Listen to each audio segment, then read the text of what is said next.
અગત્યના સમાચાર મળી રહ્યા છે સુરત શહેરમાંથી।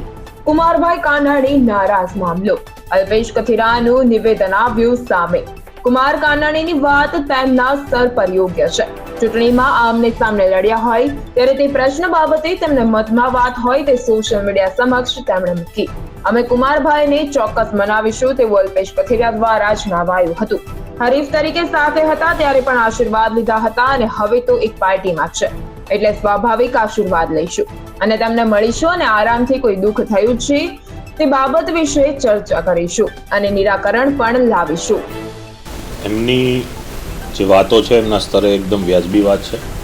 એમણે જે જણાવ્યું છે કે ભાઈ નારાજગીનો કોઈ મને પ્રશ્ન નથી।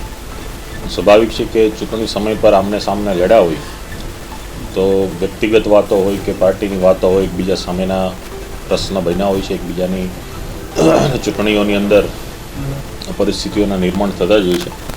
એટલે એમને પાર્ટી તરીકેના નિર્ણયમાં એમની નારાજગી નથી, પણ સ્વાભાવિક છે કે જે આમને સામને લડાઈ લડ્યા હતા, આમને સામને ચૂંટણી લડ્યા હતા, એ પ્રશ્ન બાબતથી એમને ચોક્કસ એમ પણ મનમાં જે પણ વાત હશે એમને મીડિયા સમક્ષ ચોક્કસ રજૂ કરી છે કે હું સિદ્ધાંતોને લીધે આવી શક્યા નથી અને હવે વડીલ તરીકે ત્યારે પણ અમે એમના આશીર્વાદ લેતા હતા અને આવનારા દિવસોમાં પણ જ્યાં પણ એમના સાથ સહકાર સહયોગની જરૂર હશે તો ચોક્કસ લેતા રહીશું। નારાજગી કઈ રીતે દૂર કરશે?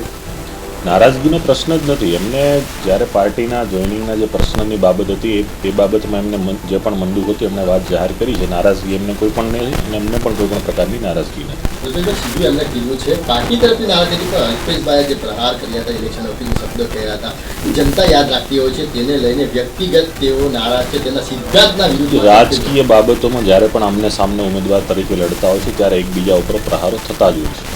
એમણે અમારા ઉપર પ્રહાર કર્યા હોય, એમણે એના ઉપર પ્રહાર કર્યા હોય અને એક રાજનૈતિક અને વૈચારિક પ્રકારના પ્રહારો હોતા હોય છે। એમાં વ્યક્તિગત એમના ઉપરના પ્રહારો નથી કે એમણે કોઈ અમારા ઉપર વ્યક્તિગત પ્રહારો નથી કર્યા અને ચૂંટણી સમયે આવું બધું બનતું હોય છે। પણ હવે જ્યારે પાર્ટીમાં સાથે રહીને કામ કરવાનું છે ત્યારે પાર્ટીની જે પ્રક્રિયા છે, પાર્ટીની જે વિચારધારા છે, પાર્ટીની જે ગાઈડલાઇન્સ છે પ્રમાણે સાથે મળીને કાર્ય કરતા રહેશે। અલ્પેશભાઈ એમને સ્ટેજ પર જ્યારે તમારું કેસરિયા ધારણ કરવાના હતા તેમને આવ્યા હતા, આ બાબતે તેમને પૂછવામાં આવ્યું હતું, તેમણે કીધું કે આમને સામને બોલવાનું થાય, વ્યક્તિગત લાગણી દુભાય એટલે માટે આવ્યા હતા, તો એવી તો કઈ લાગણી હતી? જ્યારે 2022ના વિધાનસભામાં અમે હરીફ ઉમેદવાર તરીકે લડ્યા હોય અને એમને અત્યારે એવું લાગતું હોય કે ભાઈ આવનાર વ્યક્તિ હરીફ તરીકે લડ્યા હોય એમનું સ્વાગત કરવું કે સન્માન કરવું એના સિદ્ધાંત વિરુદ્ધ લાગ્યું હોય તો સ્વાભાવિક છે કે હાજર ના રહી જવું।